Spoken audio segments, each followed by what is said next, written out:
이 9일 기도는 예수님께서 나에게 기록하라고 지시하신 것이고 자비의 축일 전에 바치라고 하신 기도다. 이 기도는 성금요일에 시작한다.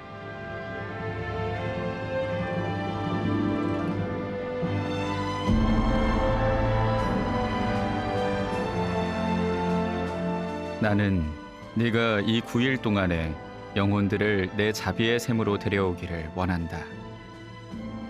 그리하여 그들이 이 자비의 샘에서 힘을 얻고 원기를 회복하기를 바란다.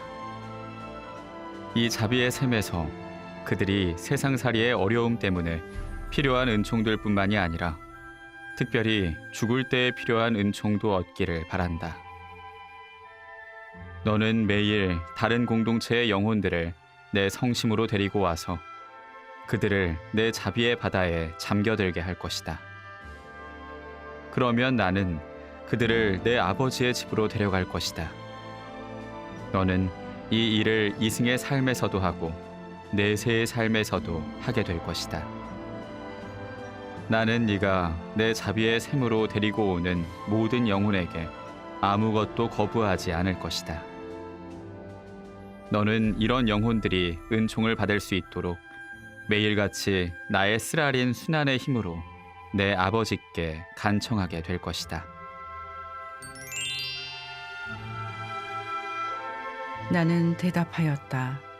예수님, 저는 이 9일 기도를 어떻게 바쳐야 할지도 모르겠고 또 어떤 영혼들을 먼저 주님의 지극히 자비로우신 성신께로 데리고 가야 할지도 모르겠습니다. 그때 예수님께서 당신께서 친히 어떤 영혼들을 당신의 성심으로 데리고 와야 하는지 매일 가르쳐 주실 것이라고 대답하셨다.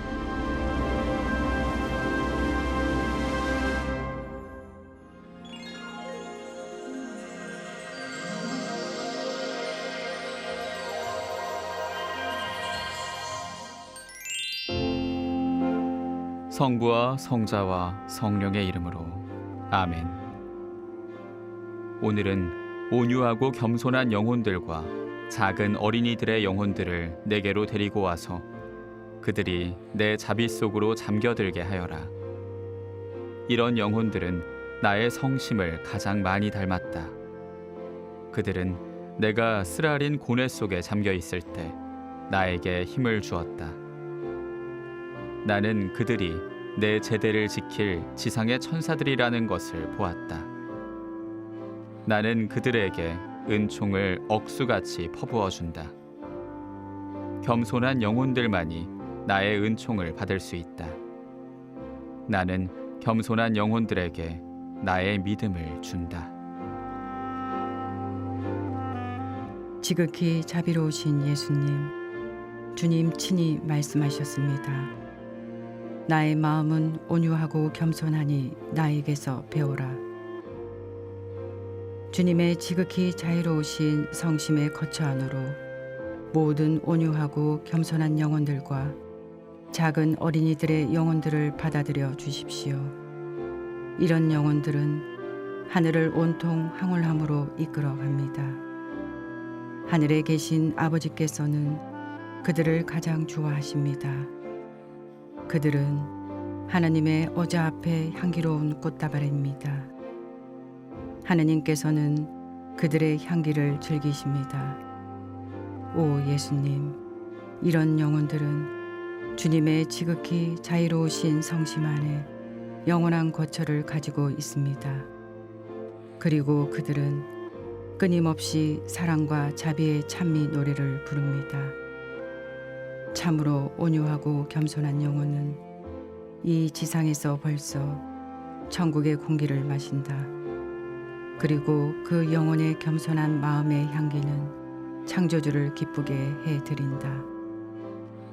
영원하신 아버지, 인자하신 아버지의 눈길로 온유하고 겸손한 영혼들과 작은 어린이들의 영혼들을 내려다보아 주십시오. 이들은 지극히 자유로우신 예수 성심의 품 안에 안겨 있습니다. 이 영혼들은 아버지의 아드님을 가장 많이 닮았습니다. 그들의 향기는 이 지상으로부터 바로 아버지의 어자로까지 올라갑니다. 모든 성과 자비의 아버지께서는 이 영혼들을 사랑하시고 좋아하십니다. 주님께서 사랑하시고 좋아하시는 이 영혼들을 통해 주님께 청하오니 온 세상을 축복하시어 모든 영혼이 다 함께 영원토록 주님의 자비를 찬양하는 노래를 부르게 해 주십시오. 아멘.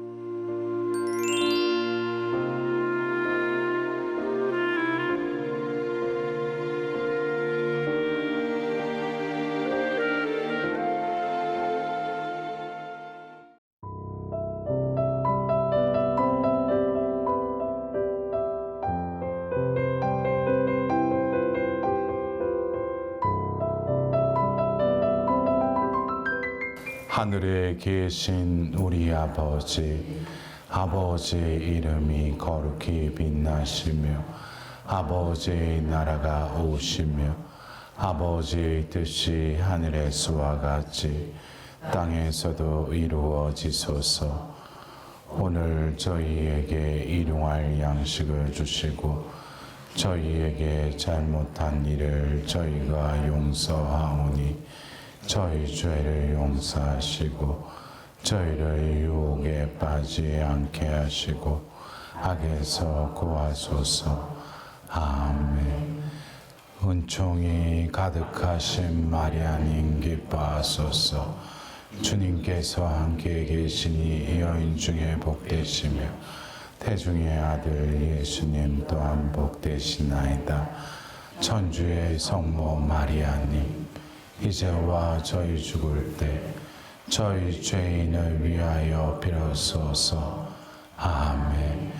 전능하신 천주 성부, 천주의 창조주를 저는 믿나이다.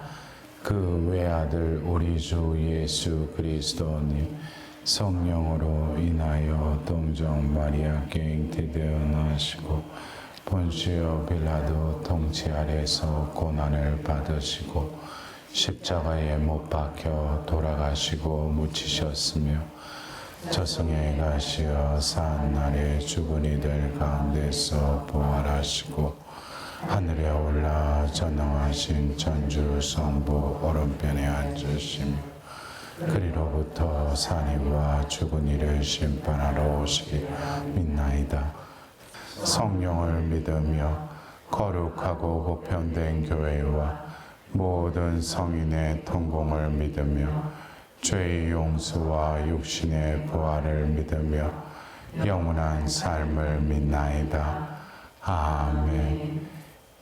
영원하신 아버지, 저희가 지은 죄와 온 세상의 죄를 보속하는 마음으로 사랑하시는 성자 우리 주 예수 그리스도의 몸과 피, 영과 신성을 바치나이다. 예수님의 순환을 모시고 저희와 온 세상에 자비를 베푸소서. 예수님의 순환을 보시고 저희와 온 세상에 자비를 베푸소서.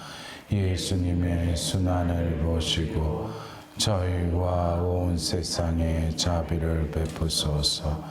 예수님의 순환을 보시고 저희와 온 세상에 자비를 베푸소서. 예수님의 순환을 보시고 저희와 온 세상에 자비를 베푸소서. 예수님의 순환을 보시고 저희와 온 세상에 자비를 베푸소서. 예수님의 순환을 보시고 저희와 온 세상에 자비를 베푸소서. 예수님의 순환을 보시고 저희와 온 세상에 자비를 베푸소서. 예수님의 순환을 보시고 저희와 온 세상에 자비를 베푸소서. 예수님의 순환을 보시고 저희와 온 세상에 자비를 베푸소서. 영원하신 아버지, 저희가 지은 죄와 온 세상의 죄를 보속하는 마음으로 사랑하시는 성자 우리 주 예수 그리스도의 몸과 피 영과 신성을 바치나이다. 예수님의 순환을 보시고 저희와 온 세상에 자비를 베푸소서. 예수님의 순환을 보시고 저희와 온 세상에 자비를 베푸소서.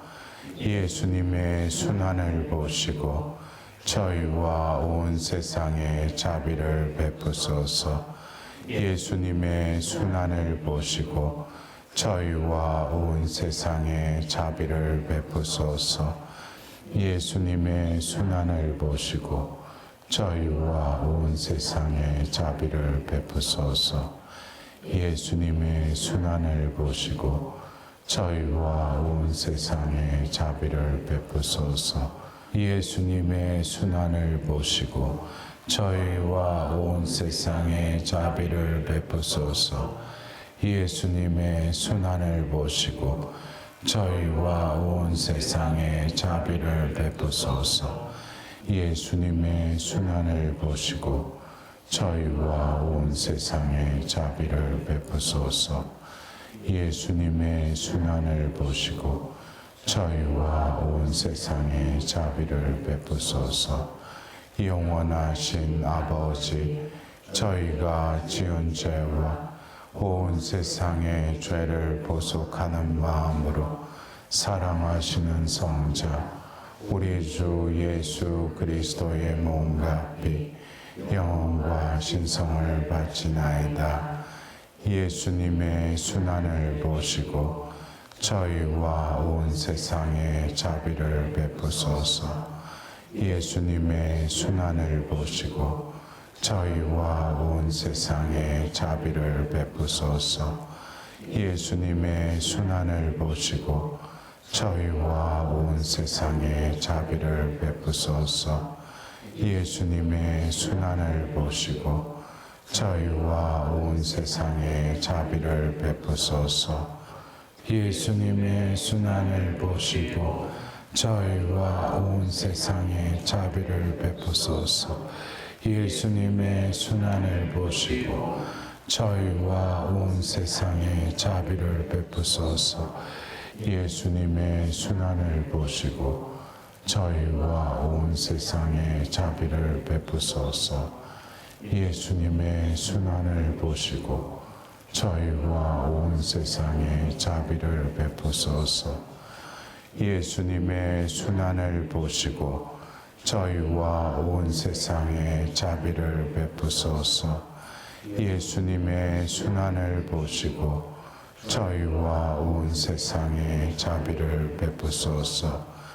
영원하신 아버지, 저희가 지은 죄와 온 세상의 죄를 보속하는 마음으로 사랑하시는 성자 우리 주 예수 그리스도의 몸과 피 영혼과 신성을 바치나이다.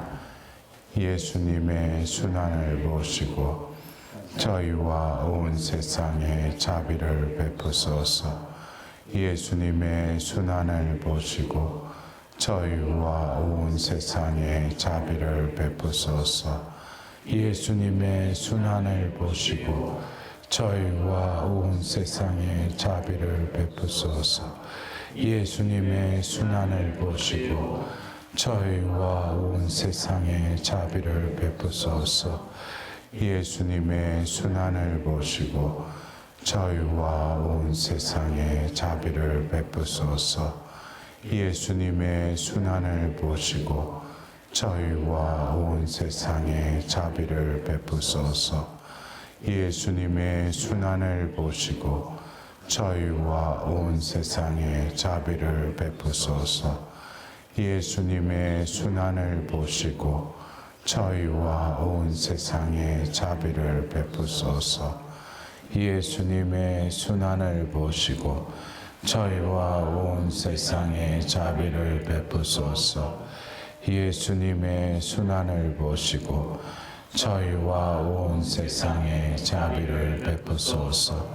영원하신 아버지, 저희가 지은 죄와 온 세상의 죄를 보속하는 마음으로 사랑하시는 성자 우리 주 예수 그리스도의 몸과 피 영과 신성을 바치나이다. 예수님의 순환을 보시고 저희와 온 세상에 자비를 베푸소서. 예수님의 순환을 보시고 저희와 온 세상에 자비를 베푸소서. 예수님의 순환을 보시고 저희와 온 세상에 자비를 베푸소서. 예수님의 순환을 보시고 저희와 온 세상에 자비를 베푸소서. 예수님의 순환을 보시고 저희와 온 세상에 자비를 베푸소서. 예수님의 순환을 보시고 저희와 온 세상에 자비를 베푸소서. 예수님의 순환을 보시고 저희와 온 세상에 자비를 베푸소서. 예수님의 순환을 보시고 저희와 온 세상에 자비를 베푸소서. 예수님의 순환을 보시고 저희와 온 세상에 자비를 베푸소서. 예수님의 순환을 보시고 저희와 온 세상에 자비를 베푸소서. 거룩하신 하느님, 거룩하신 동사님, 거룩하신 불사신 저희와 온 세상에 자비를 베푸소서. 거룩하신 하느님, 거룩하신 용사님, 거룩하신 불사신 저희와 온 세상에 자비를 베푸소서. 거룩하신 하느님, 거룩하신 용사님, 거룩하신 불사신 저희와 온 세상에 자비를 베푸소서. 오 예수 성심, 저희를 위하여 피와 물을 흘리신 자비의 샘이신 주님, 저는 주님께 의탁하나이다.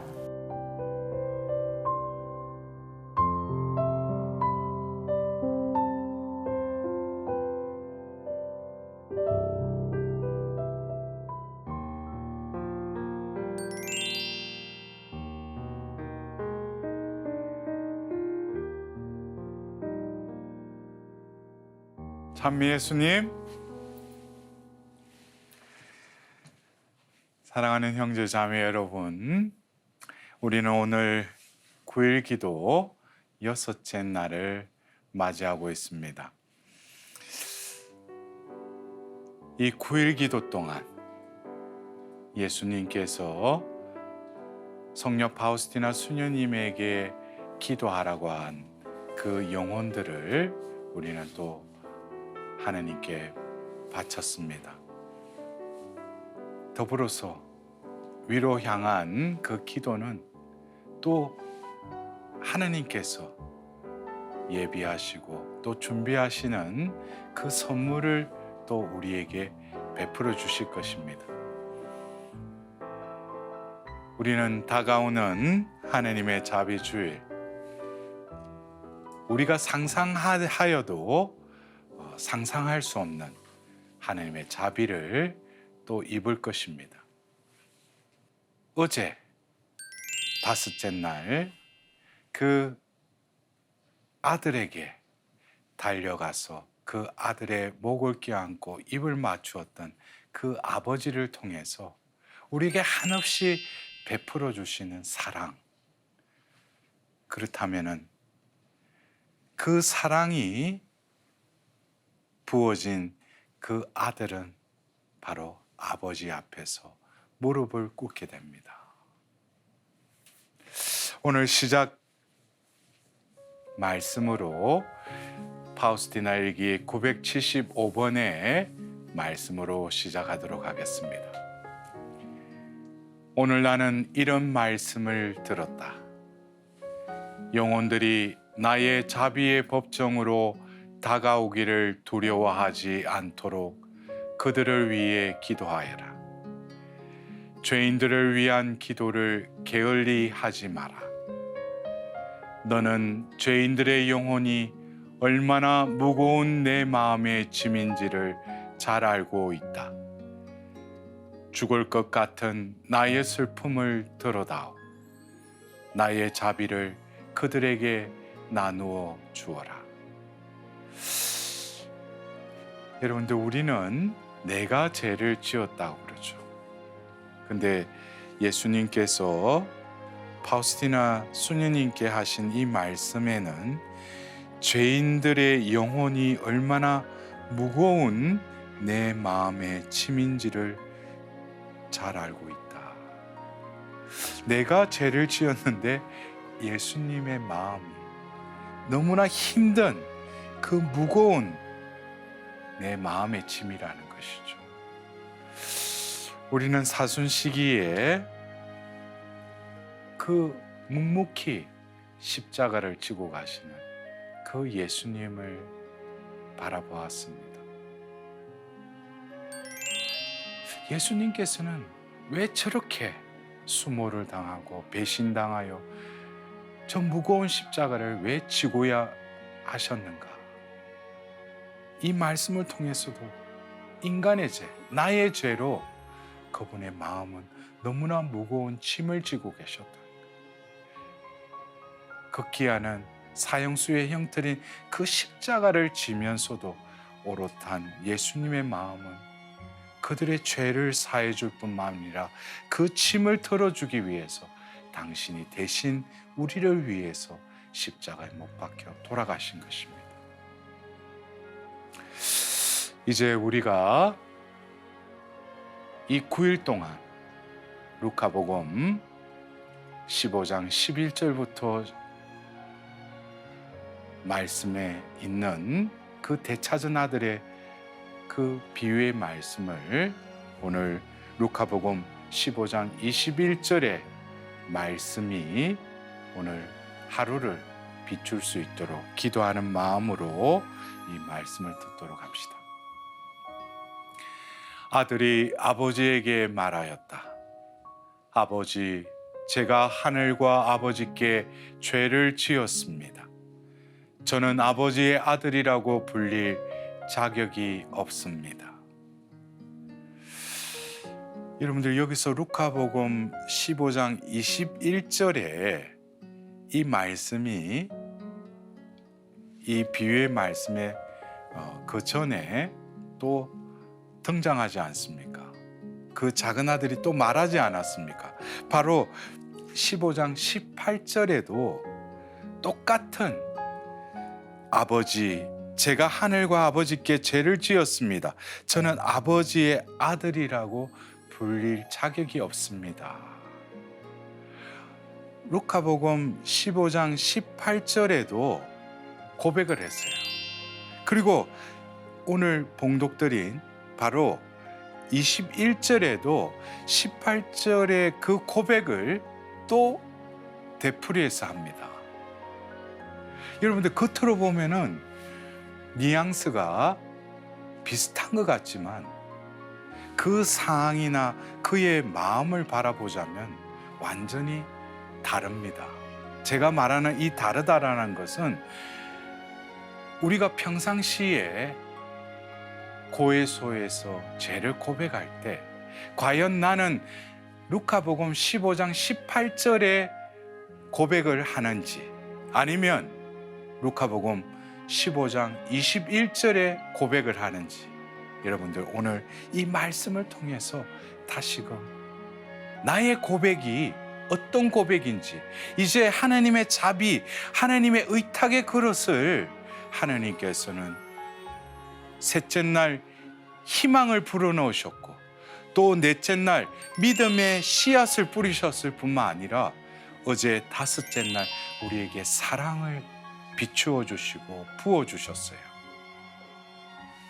희망, 믿음, 사랑. 이 대차전 아들, 둘째 아들은 18절에 똑같은 고백을 하였는데 그 상황은 어떤 상황이었습니까? 아버지로부터 받은 그 가산을 다 탕진하고 그 고장에 심한 기근이 들고 아무도 나에게 먹을 것도 주지 않는 그 굶주린 상황에서 그 돼지 꼬투리라도 배를 불리려고 그러한 상황 속에서 희망이 불어넣어지면서 그는 고백을 하지만 그 상황은 자기로부터 이 신세가 너무나 자기가 받아들일 수 없는 그런 상황 속에서 어떻게 보면 한탄조로 바친 고백입니다. 그래서 그러한 상황 속에서 자기는 먹을 것도 없고 옷도, 여러분들 렘브란트의 이 대차전 아들의 이 몰골을 한번 보십시오. 신발도 다 떨어져서 옷도 누더기가 된 그 상황, 그 상황에서 자동적으로 아버지와 하늘에 죄를 지었다라고 고백합니다. 이러한 상황은 어쩌면 내가 신앙생활 하면서 고해소로 내 발을 옮길 때, 또 고해소에 들어가서 고백을 할 때, 어떤 이들은 그렇죠. 내가 고해성사를 보지 않으면 성체를 영하지 못하니까 어쩔 수 없다기보다도 그냥 의례적으로 고해성사를 봐야지 영성체를 할 수 있으니까. 어쩌면 이 15장 18절의 이 고백은 자기로부터 자기가 느끼는 그 죄, 형식적이고 법적인 어떤 계명을 어겼으니까 의뢰의 내가 고백해야 될 그 고백의 형태, 이 모든 것이 어쩌면 이 루카복음 15장 18절의 고백과 유사할 것입니다. 그때도 고백을 했죠. 그러나 내 죄의 깊이, 내 죄가 얼마나 많은지 그것보다는 현실에 보이는 그것의 급급에서 그냥 나오는 고백이죠. 그러나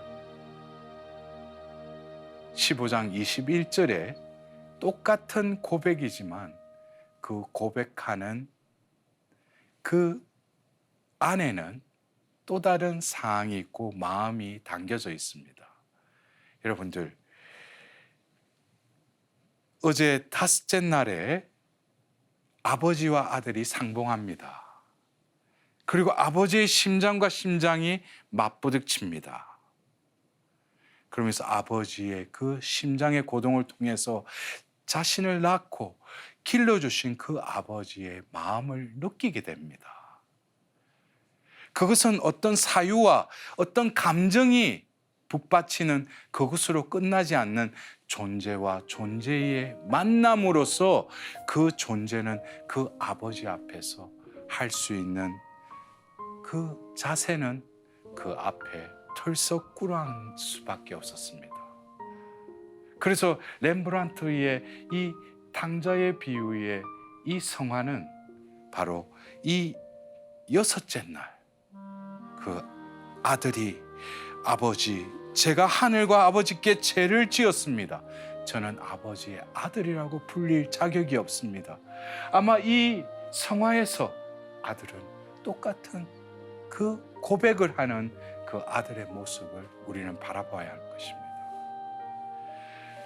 아버지의 마음을 비로소 깨달은 그 아들, 아버지 앞에서 무슨 말도 할 수 없는 그 상황 속에서 단말마로 죄를 지었습니다 라고 고백하는 그 아들, 이것이 바로 루카복음 15장 21절에 18절의 그 고백과 똑같은 고백을 하지만 내용물은 완전히 다른 고백을 하게 되는 것입니다. 아버지의 사랑을 받았기에, 그 아버지의 사랑을 깨달았기 때문에 자동적으로 응답을 드리는 것입니다. 죄를 지었습니다. 이것은 어떤 무슨 죄를 지었다고 고백하는 것이 아니라 죄를 지었습니다.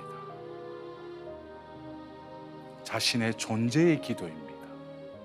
나를 지으시고 기르시고 인도하신 그 하나님의 사랑에 온전히 죄인으로서 할 수 있는 것은 죄를 지었습니다. 그 고백입니다.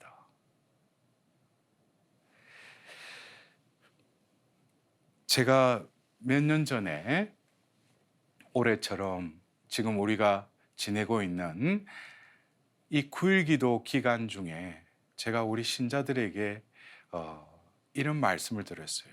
그때 상황이 사제는 한 명이고 이제 하느님 자비주의를 앞두고 그 당일에는 다들 고해성사를 주지 못하기 때문에 제가 거기에 모여있는 사람들에게 고해성사를 준다면 하루 종일 줘도 못 줄 그런 상황이었어요.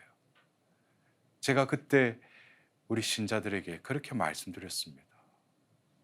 어떤 형식적이고 내가 죄를 내가 일일이 다 끄집어서 하나님께 고백해야지 하나님의 자비주일 날 전대사를 준다는데, 고해성사를 보고 영성죄를 해야지 잔벌까지 없애주신다는데, 자칫 그것은 자기 만족의 발로가 아닌가 싶습니다. 하나님이 보시는 것은 우리의 마음을 보십니다. 하나님이 보시는 것은 진정으로 자비를 잊기에 합당한 영혼의 자세로 그냥 나아가는 대신, 그것은 바로 내 존재가 의탁의 그릇으로 자비를 퍼올릴 수 있다라고 하신 의탁의 그릇으로서 하나님께 나아가는 것입니다.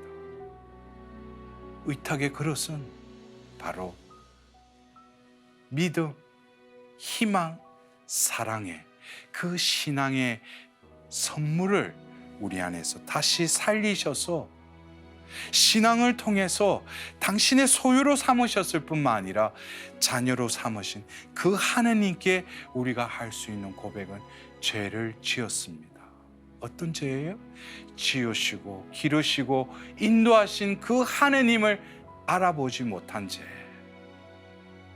멀리서만 알지 못하는 그 하나님께 형식적으로 고백하는 그 고백이 아니라 이 작은 아들과 같이 아버지의 사랑을 비로소 깨닫고 그 사랑의 비단에서 고백할 수 있는 것은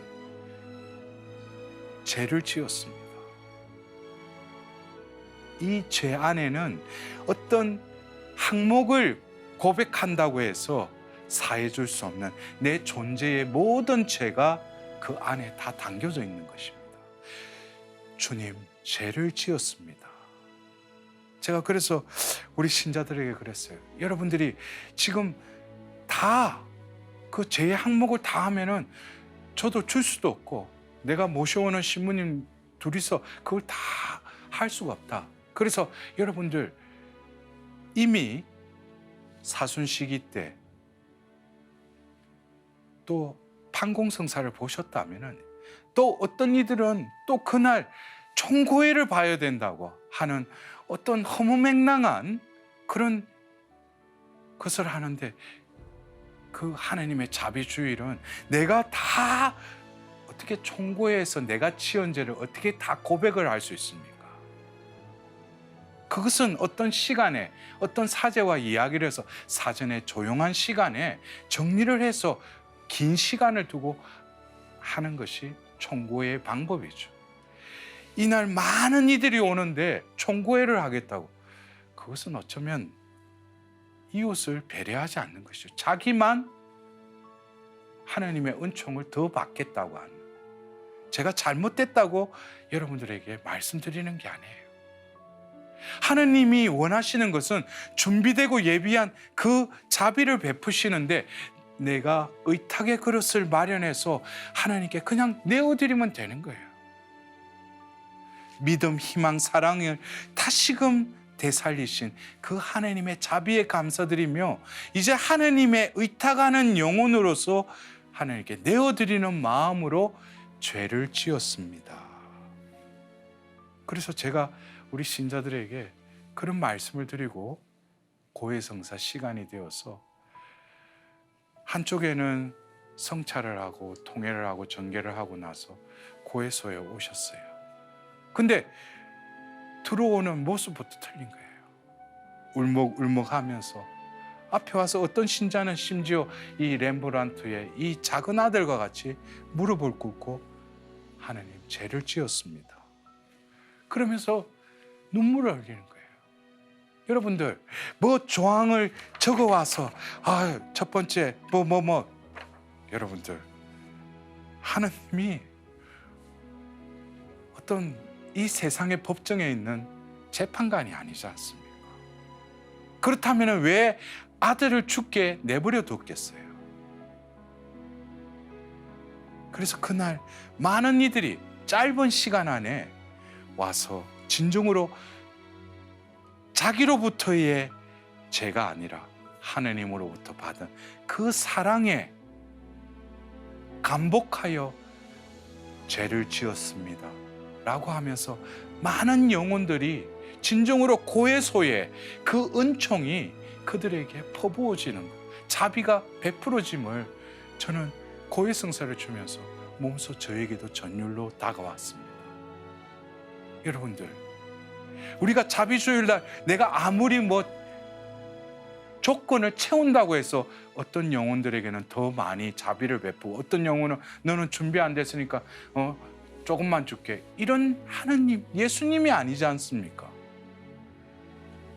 열려진 그 품으로 다가오는 모든 영혼들을 예수님께서는 끌어안으시며 당신 성심으로부터 아낌없이 피와 물을 쏟았듯이 우리에게 자비를 베풀어 주시기를 마다하지 않으십니다. 그래서 어쩌면 우리가 내가 생각하는 그 틀 속에서 죄를 지었습니다. 내가 이만큼 고백을 했으니까 하나님이 또 이만큼 베풀어 주시겠지.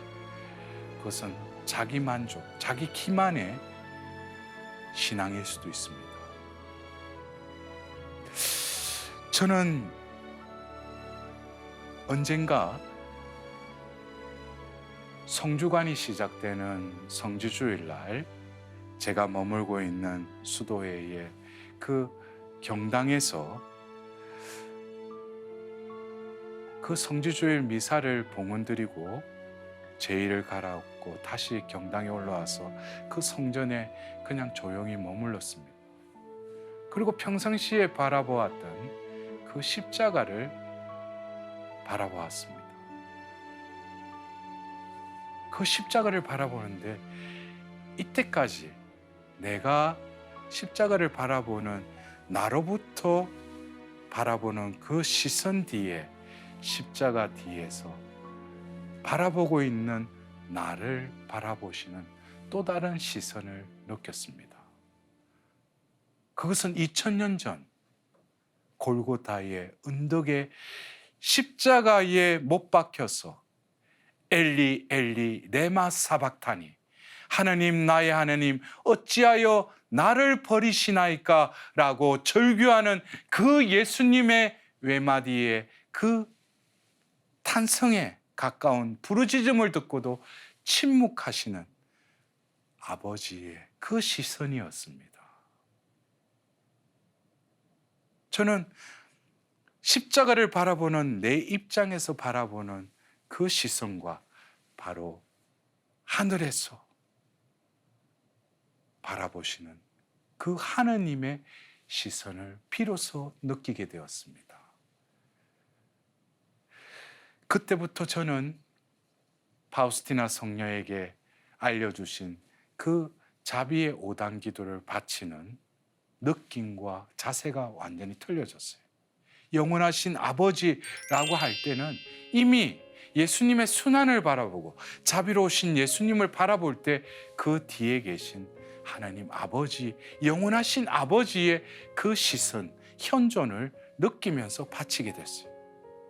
더불어서 예수님의 순환을 보시고 라고 할 때는 하나님 아버지께서 그 아들의 순환을 바라보시는 그 시선, 우리가 하나님 아버지를 볼 수 없지만 예수님의 순환, 예수님의 십자가를 통해서는 비로소 아버지의 시선을 맞닥뜨릴 수 있는, 아버지께서도 죄악에 허덕이고 있고 죄를 짓고도 죄의식도 느끼지 못하는 이 인류를 바라볼 때는 진노의 오른팔을 칠 수밖에 없었지만 당신 아들의 순종을 통하여 그 십자가의 순환을 바라볼 때는 비로소 이 인류에게 자비를 베풀어 주십니다.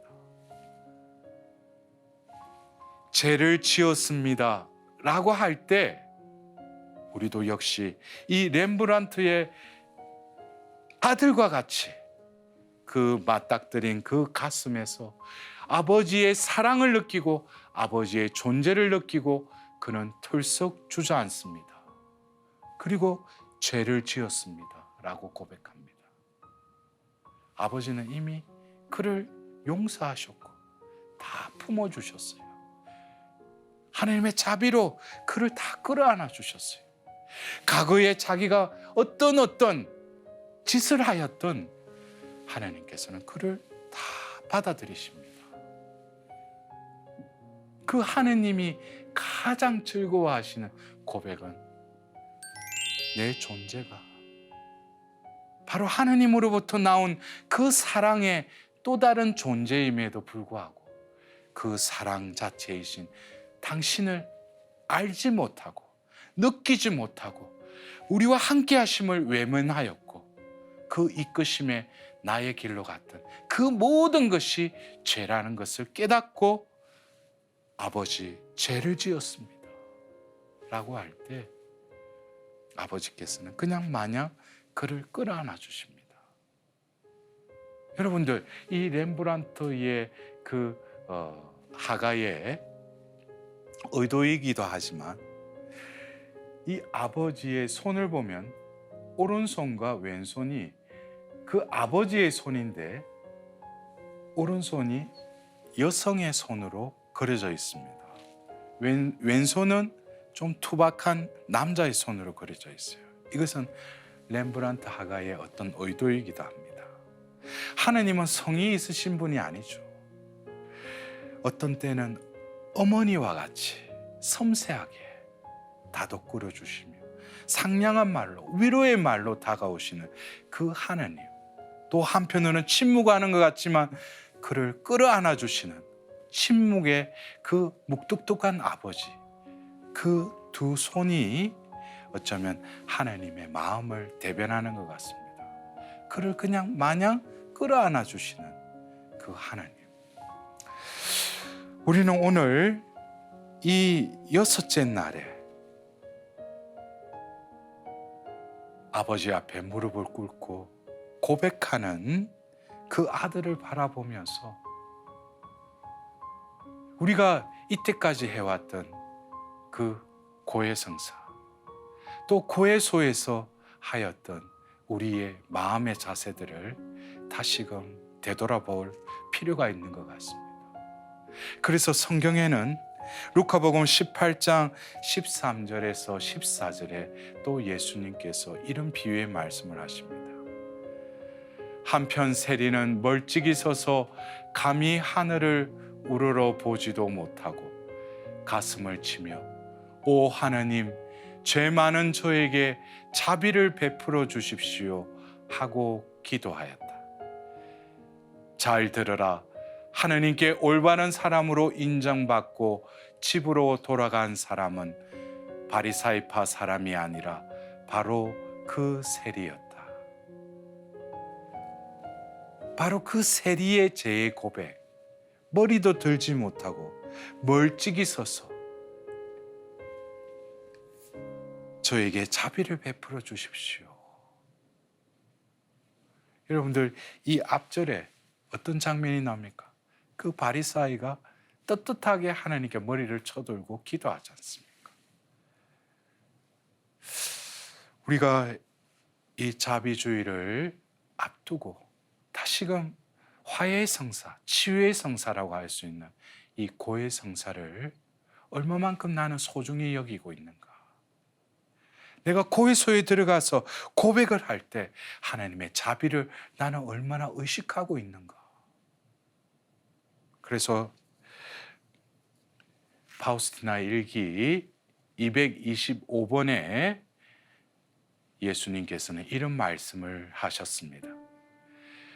고해소에 들어가기 전에 나는 먼저 구세주의 가장 자비로운 열려있는 성심 안으로 들어갈 것이다. 고해소를 떠날 때에는 내 영혼 안에 정교하게 꾸며진 상상을 초월하는 아름다운 자비의 기적에 대해 성삼 있게 크나큰 감사를 드릴 것이다. 내 영혼이 비천하면 비천할수록 나는 하느님 자비의 바다를 더 느낀다. 하느님 자비의 바다는 나를 삼키고 나에게 위대한 능력과 힘을 준다. 제가 아까 실수를 했죠.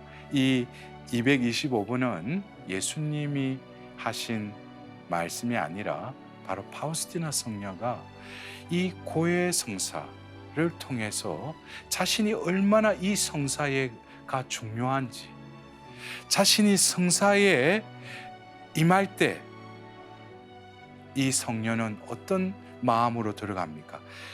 구세주의 가장 자비로운 열려있는 성심 안으로 들어간다는 거예요. 우리 눈에는 그냥 고해소 문이 있는데 그 고해소 문을 열고 들어갈 때 어디로 들어간다고? 자비로우신 예수님의 성심 안으로 들어가는 거예요.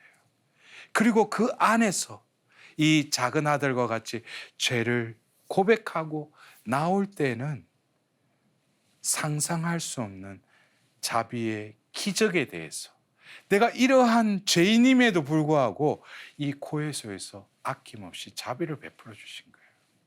그래서 이 자비의 기적에 성삼 있게 크나큰 감사를 드릴 것이다 그랬어요. 그래서 이 고해소가 엄청난 곳이죠. 예수님께서 파우스티나 성녀 일기에 1602번에 이런 말씀을 하셨습니다. 지금은 예수님의 말씀입니다. 비록 사제의 모습에 가려져 있지만 내 영혼 안에 임하는 것은 바로 나라는 것을 명심하여라. 이곳에서 영혼의 비찬함은 하나님의 자비와 만나게 된다. 이 자비의 샘에서는 의탁의 그릇으로만 은총을 길어 올릴 수 있다는 것을 영혼들에게 말해다오. 그들의 의탁이 크면 그만큼 나의 관대함도 끝이 없을 것이다. 은총의 시냇물은 겸손한 영혼들에게로 흘러가게 될 것이다. 교만한 이들은 언제나 빈곤하고 미천한 상태로 남아있게 될 것이다. 나의 은총은 그들로부터 겸손한 영혼들에게로 돌아서게 될 것이기 때문이다. 그래서 바로 고해소는 자비의 성심의 자리라는 것이죠.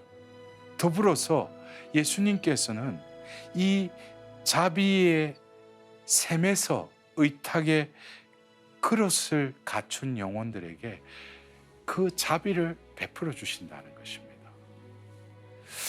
제가 언젠가 한번 이런 기사를 본 적이 있어요. 2차 세계대전 때 일본의 원폭이 투하되고 나서 히로시마의 모든 도시 자체가 전멸되었는데 그곳에 선교왔던 예수의 역시 그 건물이 모두 폭파로 인해서 없어졌다고 합니다. 근데 그 이후에 그 성전도 다 부서졌는데 유일하게 남아있는 어떤 조그마한 방이 있을 때 바로 고해소에 있다고 그럽니다. 여러분들 우연인 것 같지만 그 사건을 통해서 우리가 진정으로 성당에 있는 고해소를 볼 때 그냥 귀찮아하고 가기에 껄끄러운 곳으로 생각할 것이 아니라 바로 그 안에 사제 뒤에 바로 누가 계신다는 거예요? 자비의 예수님이 머무신다는 것입니다.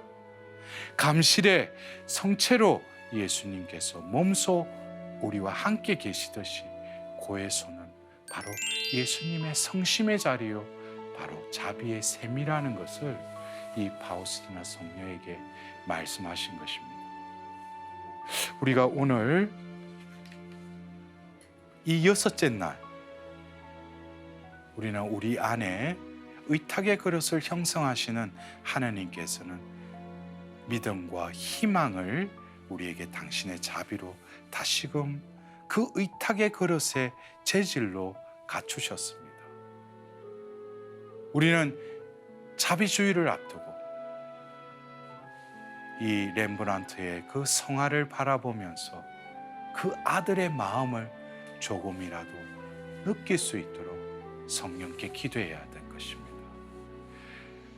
우리가 바칠 그 고백은 하나님의 존재 앞에 존재로서 드리는 죄를 지었습니다.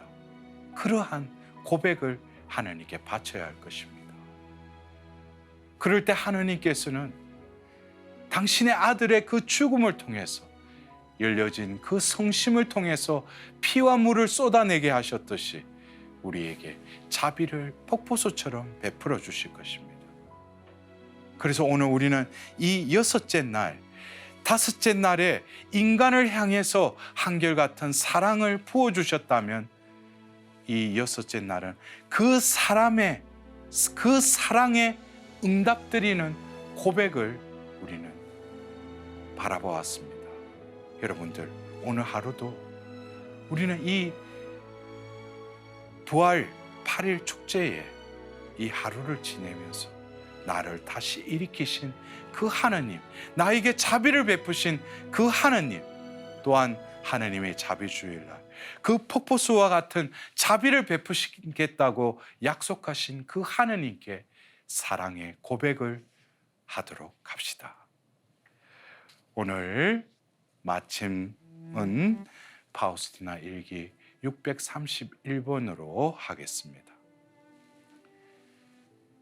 오 저의 예수님, 주님의 선하심은 우리의 모든 이해력을 초월합니다. 그리고 주님의 자비는 끝이 없습니다. 단죄는 단죄를 받고자 원하는 영혼에게 내리는 법입니다. 왜냐하면 구원을 원하는 자에게는 하느님의 자비를 끊임없이 퍼올릴 수 있는 끝없는 바다가 주어지기 때문입니다. 어떻게 작은 그릇 하나에 청량할 수 없는 바다를 담을 수 있는가? 주님께서 여러분과 함께 전능하시고 자비로우신 전주 성부와 성자와 성령께서는 여기 모인 이들에게 강복하시어 길이 머무르소서.